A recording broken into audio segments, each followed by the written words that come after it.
Hello all and welcome to today's webinar.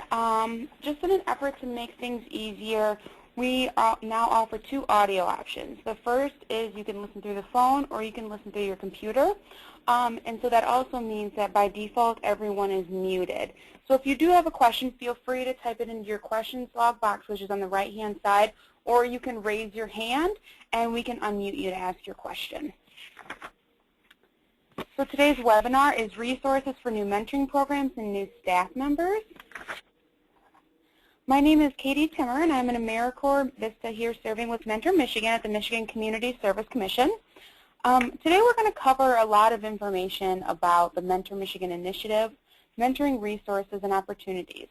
We will have time at the end of the webinar for questions, and we'll be sure to share with you where you can get more detailed information on the topics that we do cover. So let's begin with what is Mentor Michigan. Mentor Michigan is a statewide partnership of nearly 250 youth mentoring organizations. Overall, Mentor Michigan works to ensure that all youth have ongoing relationships with stable, caring individuals. Our main goal here is to support, strengthen, and sustain mentoring throughout the state. And we do this in a variety of programs and activities. So also just a note of clarification, we don't actually run a mentoring program here, we just support those mentoring programs who are operating throughout the state. So the first activity of Mentor Michigan that we're going to talk about today is recruitment and referral. So we conduct statewide PSAs, which are public service announcements, and recruitment campaigns that direct potential volunteers to the Mentor Michigan directory. The Mentor Michigan directory is an online resource and comprehensive list of mentoring programs across the state. So that means potential mentors, youth, parents, guardians, teachers, faith leaders, and others can find information on mentoring programs in their area and express an interest in any program so that the program can follow up with them. Secondly, Mentor Michigan raises awareness of the value of mentoring for young people and adults alike. So we do this through PSAs, utilizing spokespeople like the First Gentleman Mulhern, Governor Granholm, or previous Governor Granholm, and Lloyd Carr at events and media appearances, and specifically during National and Michigan Mentoring Month, which is in January. So each January, Michigan Mentoring Month is a part of a national celebration of mentoring. And this is just a great time to draw awareness to the need for more mentors. There are thousands of children on waiting lists with local mentoring programs, most of them being boys. In January, as well as year-round, Mentor Michigan is actively partnering with mentoring programs to address this issue. In addition, we promote the benefits of mentoring as a necessary part of the solution to key critical issues facing our state, such as the dropout crisis. So we know that the needs of mentoring programs go well beyond volunteers, and so Mentor Michigan is always promoting the other needs of programs have, such as financial, in-kind, activities for mentors and mentees, etc. So Mentor Michigan has developed the quality program standards for youth mentoring so that youth and adults receive the most positive results from a mentoring relationship. And then Mentor Michigan also provides training and technical assistance for mentoring programs around these standards to help them meet them. And a piece of this is we've launched a series of webinars around the standards entitled Building a Successful Mentoring Program, as well as some supplementary sessions on mentoring children of incarcerated parents, as well as men in mentoring. And you can find a list of those webinars as well as registration links on the training and TA page of the Mentor Michigan website, which is mentormichigan.org. Each year, Mentor Michigan convenes mentoring professionals from across the state for our annual conference. This is an opportunity for training, networking, and learning from each other and from the national mentoring leaders. On average, we have about 250 individuals attend the conference, and this year the conference will be held on November 16th in Lansing, so stay tuned for registration information on that event, as well as the materials from the previous conference that we held on November of 2010 are available on our website as well at mentormichigan.org. The next program and activity of Mentor Michigan is research and evaluation. And a piece of this is the Mentor Michigan Census. The Mentor Michigan Census every single year gathers research on program needs and the overall status of mentoring in Michigan. The primary purpose of the census is to understand the scope and nature of mentoring and mentoring organizations in Michigan. So the census results are really critical to our public awareness campaigns and bringing awareness to the needs of mentoring programs. Specifically, there are 3 key objectives for the census.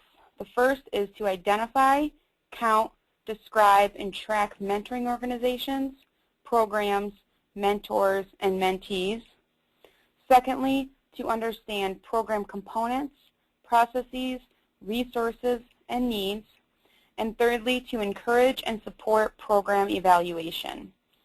Programs that are registered in the Mentor Michigan directory are asked to participate in the census, and in order to be eligible for things such as the Mentor Michigan mini grants, participation in the census is required. So not only is this information useful to Mentor Michigan, as well as many programs use the information gained in the census for their grant applications for their own organizations. So a great feature of the census is that we break these reports down geographically so the information is more relevant to your community, as well as you see that statewide data. So to access the census reports, again on our website at mentormichigan.org, that would be under the Program Resources tab on the left-hand side. And finally, Mentor Michigan does a statewide recognition through 2 events. First is through the Governor's Service Award. So this is an annual event to recognize a mentor and mentoring program, among other things, for their outstanding in service as among young people as well as volunteers in general in the community. Secondly, this year, actually, we held the 2nd annual Lloyd Carr MVP Mentoring Awards, which recognizes 5 youth in Michigan who best exemplify the extraordinary benefits of a mentoring relationship. Each winner was awarded a $1,000 scholarship to attend college or trade school once they graduate. So we're hoping that this will become an annual event taking place during Michigan Mentoring Month in January each year.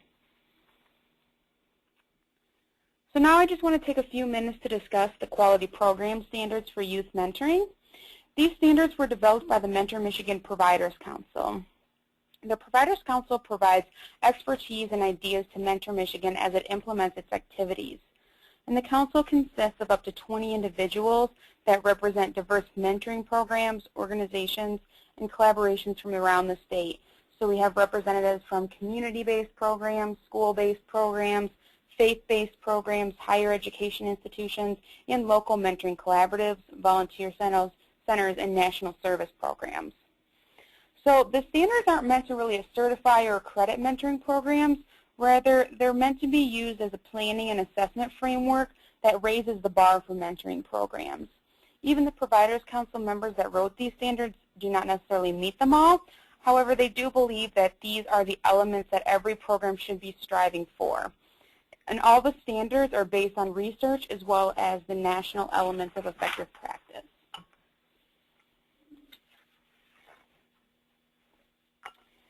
In addition to the standards, the Providers Council developed a self-assessment checklist. The purpose of this checklist is to provide youth mentoring programs with a tool for self-assessment. As programs work to continually improve their operations and services to the communities they serve, this checklist can provide benchmarks for progress.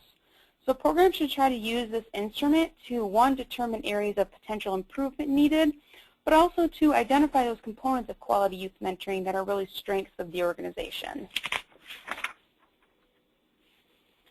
So we're going to spend the most time today on Standard 1 because this standard really defines the focus of Mentor Michigan.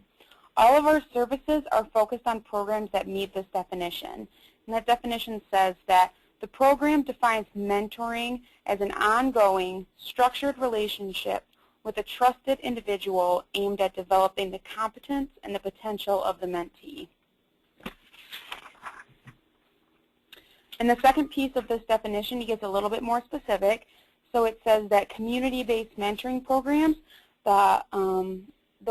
they should be meeting for a minimum of 1 calendar year, and those meetings should be occurring several times each month for a minimum of 4 hours per month on average. And then a little bit different for school-based mentoring programs. We ask that school-based mentoring programs have weekly contact between mentors and mentees that last for a minimum of 1 academic year.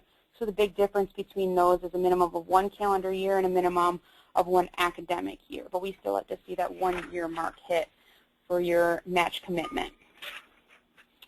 And then the ideal scenario is a one-to-one match between a youth and a caring adult, but there are also a variety of ways to do mentoring and to do it successfully.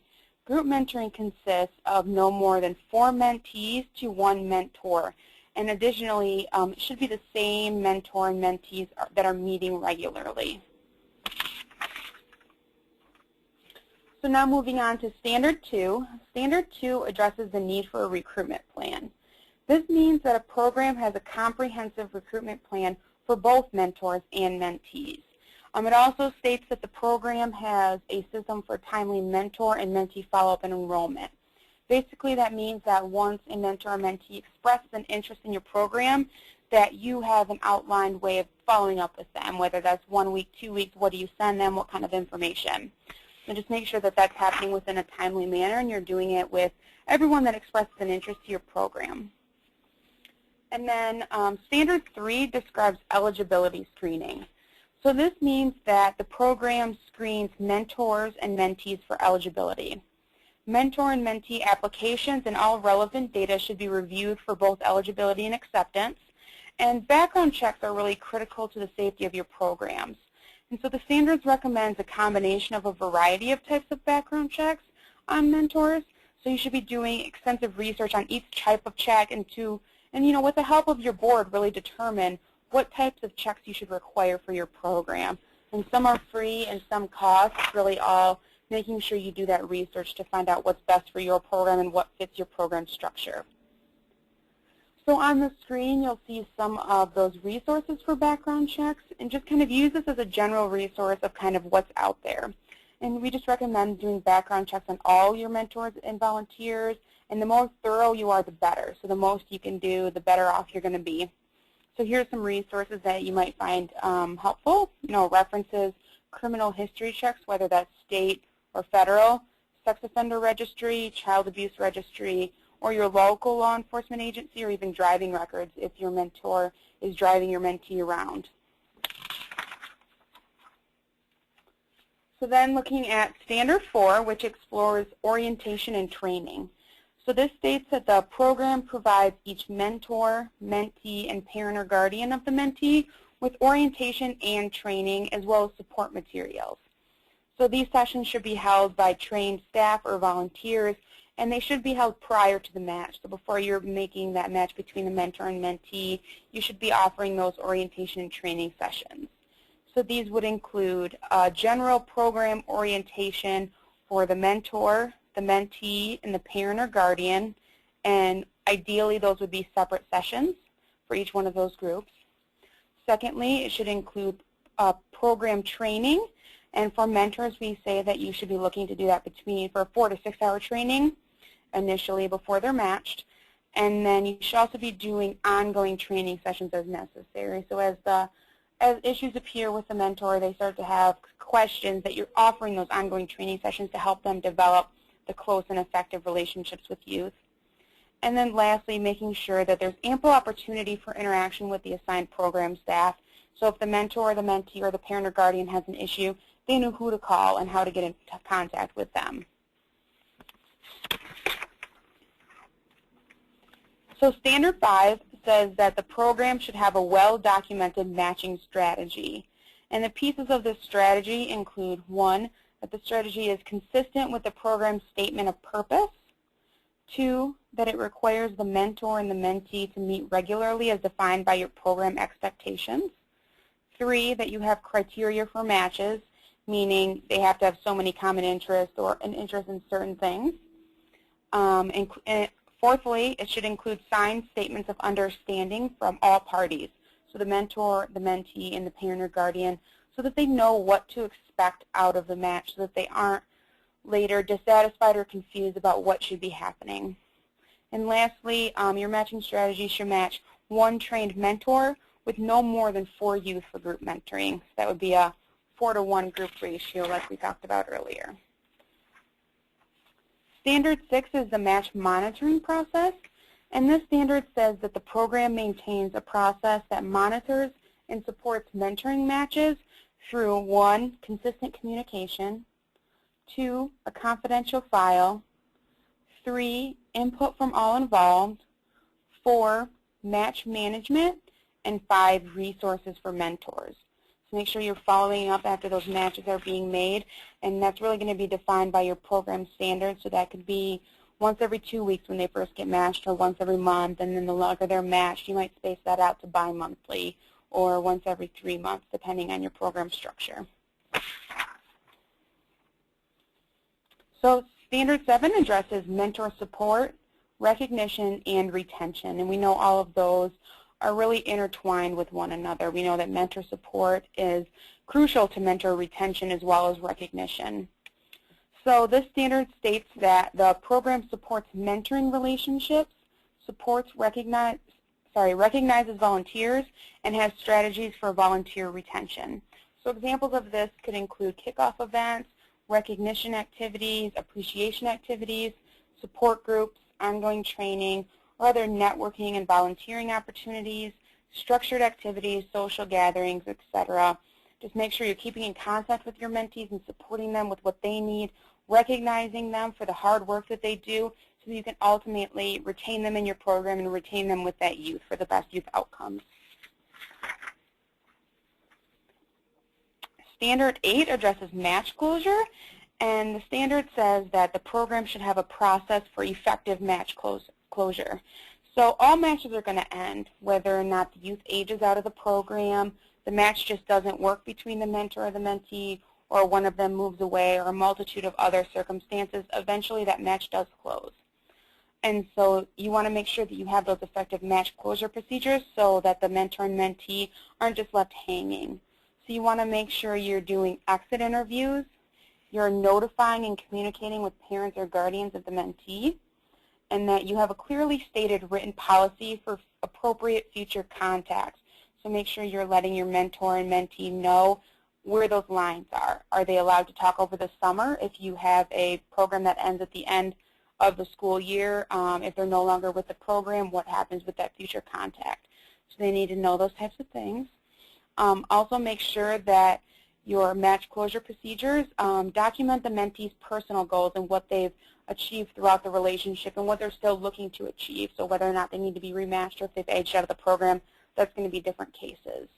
And also make sure that you have a process for re-engaging the volunteer, whether or not that's matching them again or finding another volunteer opportunity within your organization.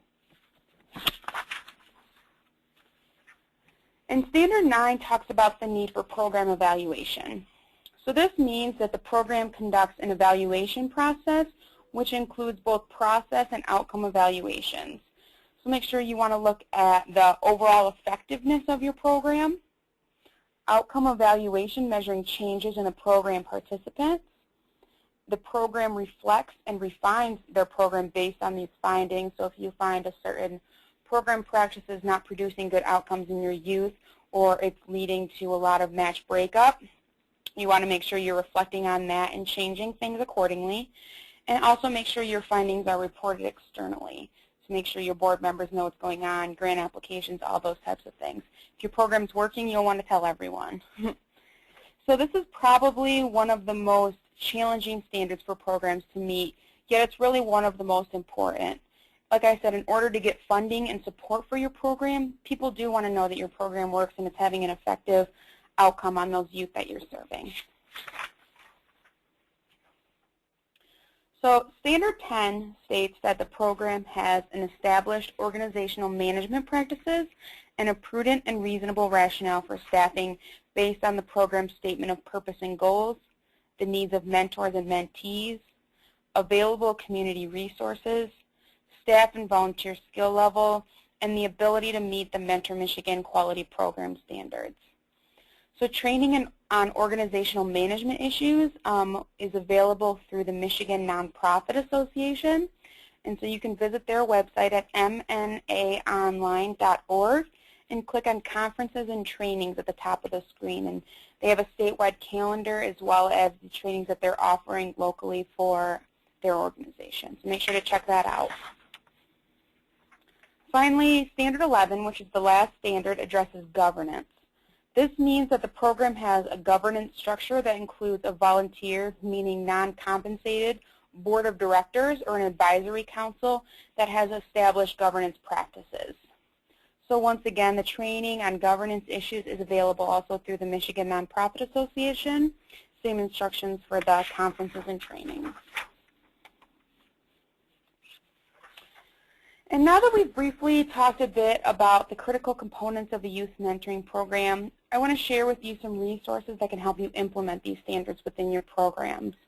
The first resource would be the Mentor Michigan Listserv. So on the Mentor Michigan Listserv, you could sign up and you would receive news, information, training opportunities, and funding opportunities for your program. And so in order to sign up for this, you would go to our website, mentormichigan.org. On the left-hand side of your screen, you'll see a Mentor Michigan Listserv email sign-up button. And just click on that and follow the directions, and we will add you to our listserv, and you'll start receiving all that news and information and great opportunities. Next, you should visit the Mentor Michigan calendar. So we post a public Google calendar that we update regularly with listings of trainings, workshops, and webinars that we offer to the mentoring field. And so to access this calendar on our website, you would click Training and Technical Assistance on the left-hand side, and then on the top of the page, there's a Mentor Michigan public Google Calendar link that you would click on. And if you click on any of the events, it will bring up a description as well as information on how you can register.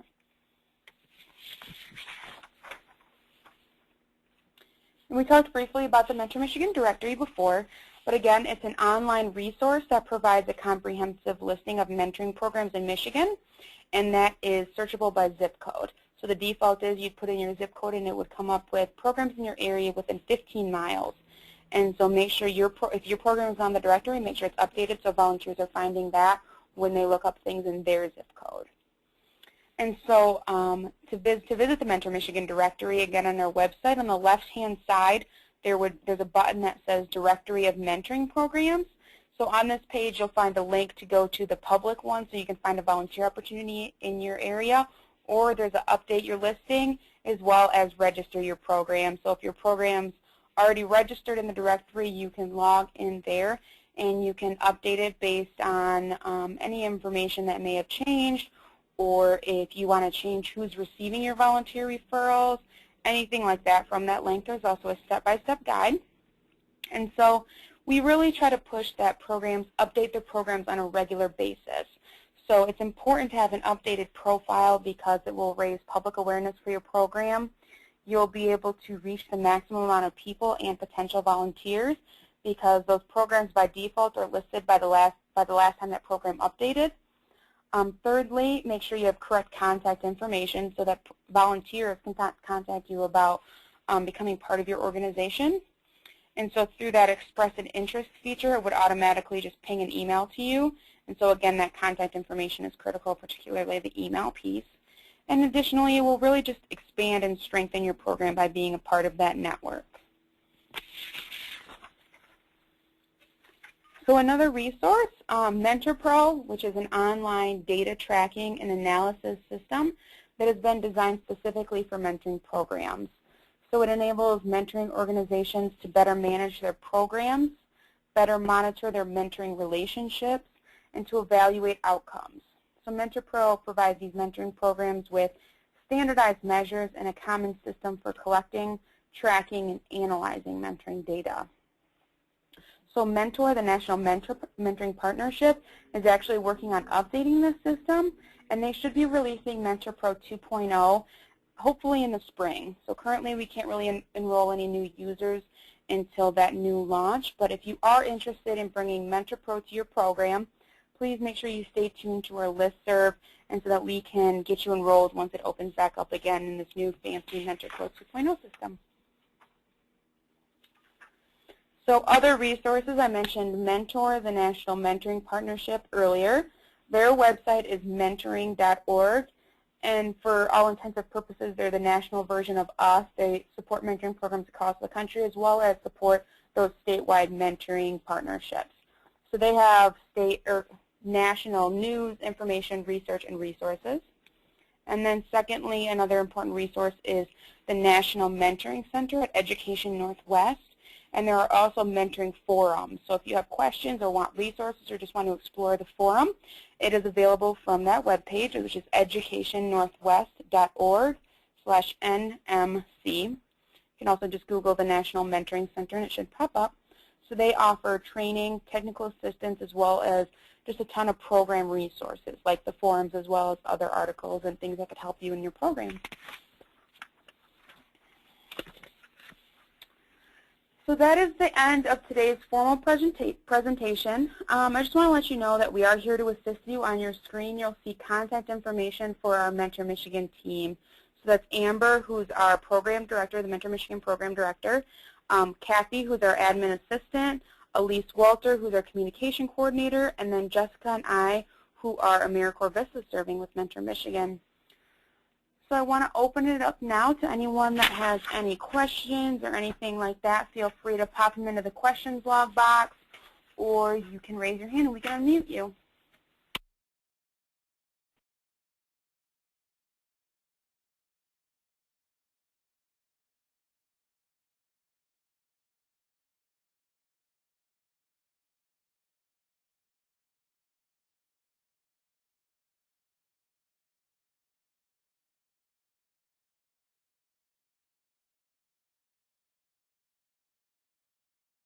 It doesn't look like we have any questions coming in, but if you ever do have any questions.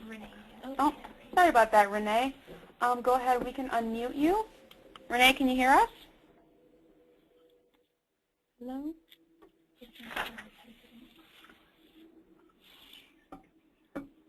It looks like you're on your computer. If you're not able to talk, you can always type it into the questions log box and we can answer it over the phone.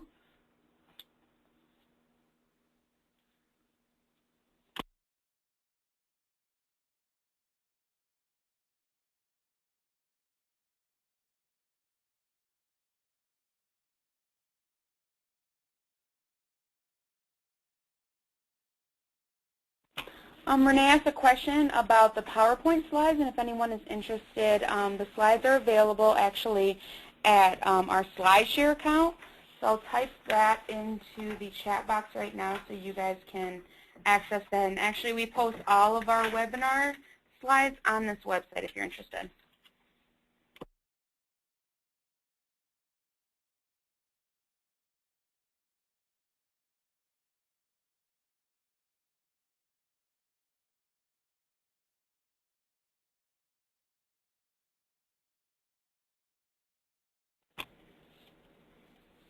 Are there any other questions?